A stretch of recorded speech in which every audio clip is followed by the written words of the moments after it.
Hey guys, how's it going? Welcome to Ezekiel 19. We're running a little bit late today. I slept late, but it's okay. We're still going to get it done. And we're going to be reading the chapter.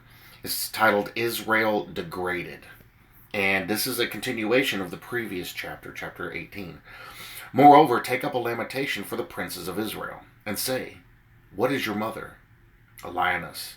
She lay down among the lions. Among the young lions, she nourished her cubs.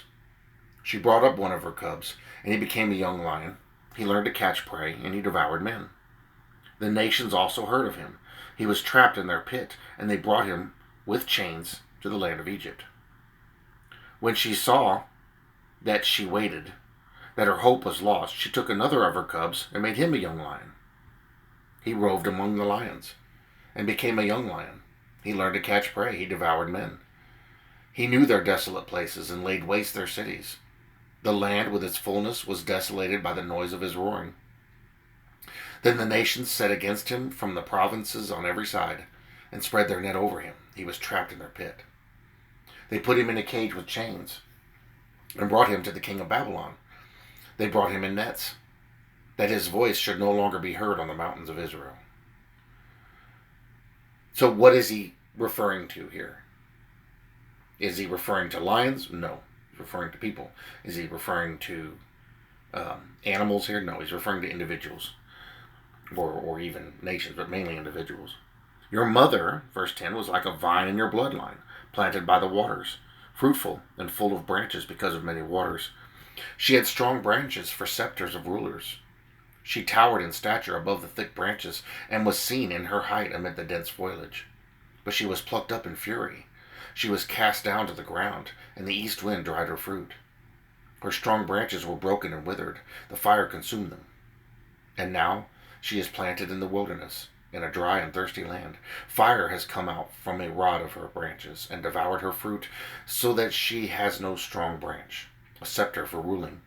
This is a lamentation, and has become a lamentation. So, who is he referring to here? What's the mother? Israel. What does Israel try to do? Bring up leaders. Put leaders in their position. Lions. Jesus is referred to the lion of the tribe of Judah. And so he's the conquering lion. He's the one they didn't catch. They couldn't. But these other leaders were caught. And one was brought to Egypt. One was brought to the king of Babylon. So he's recounting history of what has been happening. He's reminding them that because they were understood things this way. Now he talks about the things down here, the fruit. She was like a vine. What do we see the vine referring to everywhere in the Bible? Israel. She was like a vine in your bloodline, planted by the waters, fruitful and full of branches because of many waters. Many waters is people. She had strong branches for scepters of rulers. So the branches that came out were in leadership in other places. Towered in stature above the thick branches, and was seen in her height amid the dense foliage. She became very powerful. But she was plucked up in fury. She was cast down to the ground. Excuse me. And the east wind dried her fruit. Her strong branches were broken and withered. It's tribulation. The fire consumed them. Now she is planted in the wilderness in a dry and thirsty land. Fire has come out from a rod of her branches. That's the lineages. Fire has come out from a rod of her branches. What would be the rod? Jesus is going to rule with a rod of iron. God is a consuming fire. And devoured her fruit. Ate up what happened, destroyed what she's done, so that she has no strong branch. Israel was almost nothing compared to what she used to be, a scepter for ruling. It's a lamentation because Israel has fallen. Israel degraded. That's what the title means. All of this is talking about that. Now, when you find a chapter like this, it's very interesting to take notes as to what each of these things is referring to. Because these references are used everywhere else in the Bible, referring to the same things. It helps you understand the book of Revelation.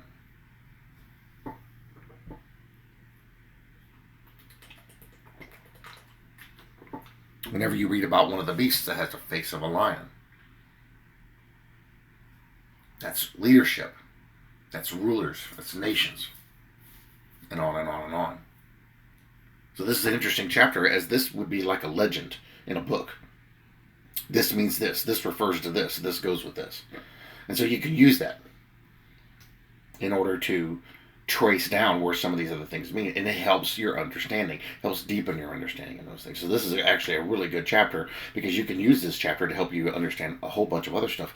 But this whole thing, he's talking about Israel and how she did this and it was taken down. She did that and it was taken down. These rulers were dropped. Those rulers were dropped. He's referring back into Isaiah and Jeremiah, when these prophecies were given about these specific rulers.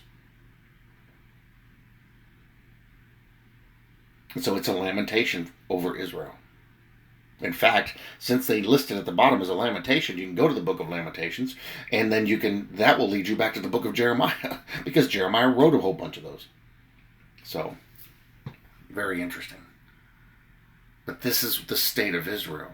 This is her state in the future when everything comes. She's going to be degraded a great deal, but the Lord is going to strengthen her and bring her back up. Ezekiel 20 will be tomorrow, the rebellions of Israel. We're going to get a recap on a lot of the things they've already done, and probably things they're going to do.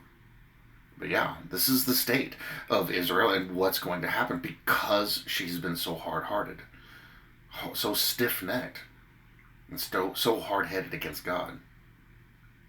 But he has not given up on her. Even though this is the way Israel is, he has not given up on Israel. And that's a good thing.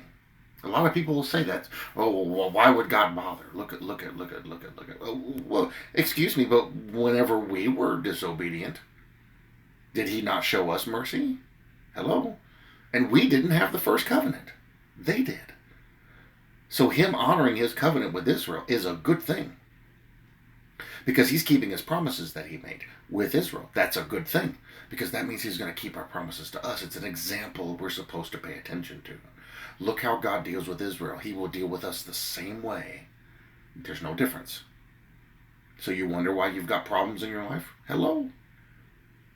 We're hard-hearted, hard-headed, stiff-necked people too.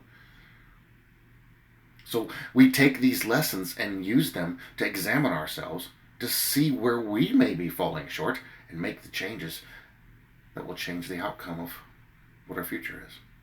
Make those changes that will align us more with the will of God.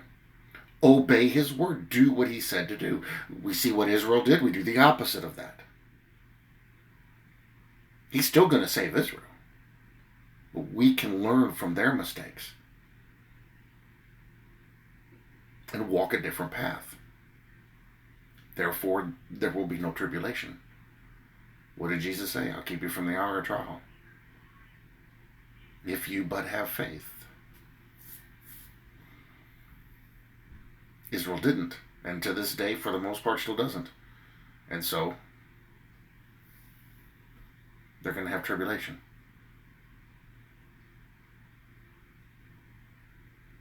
Let us listen to God's word and learn from what we see here. Learn from what we're being told. And change the way we operate as individuals. What a remarkable gold star that is for the church, to learn from other people's mistakes and walk a different path. To learn from history and don't repeat it. That's a byword now. That's this old saying. Those who forget history are doomed to repeat it. Exactly.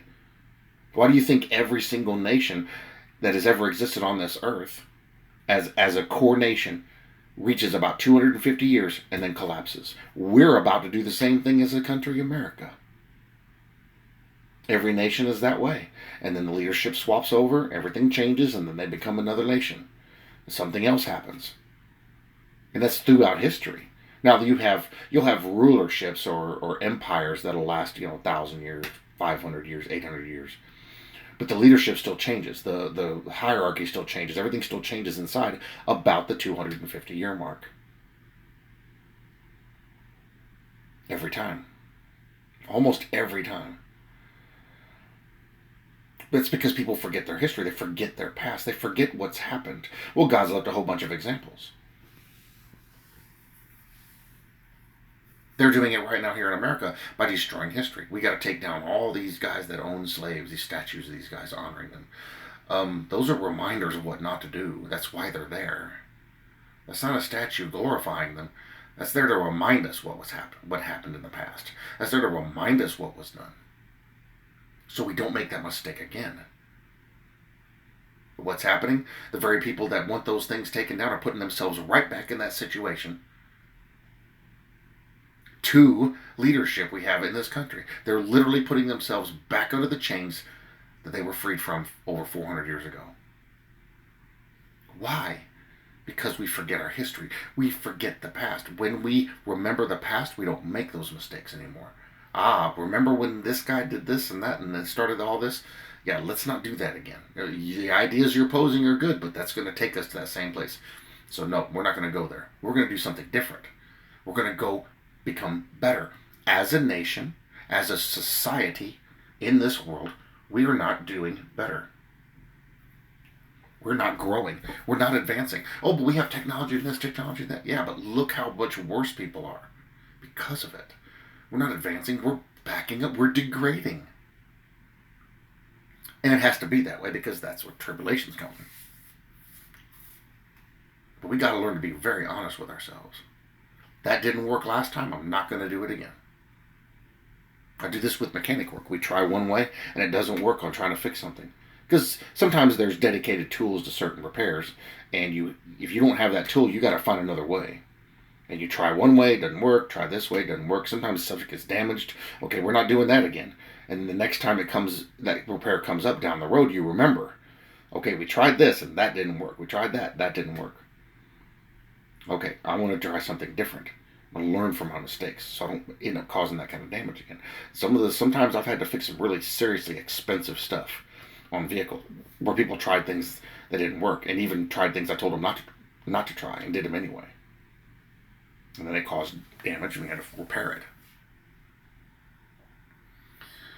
And this applies to everything.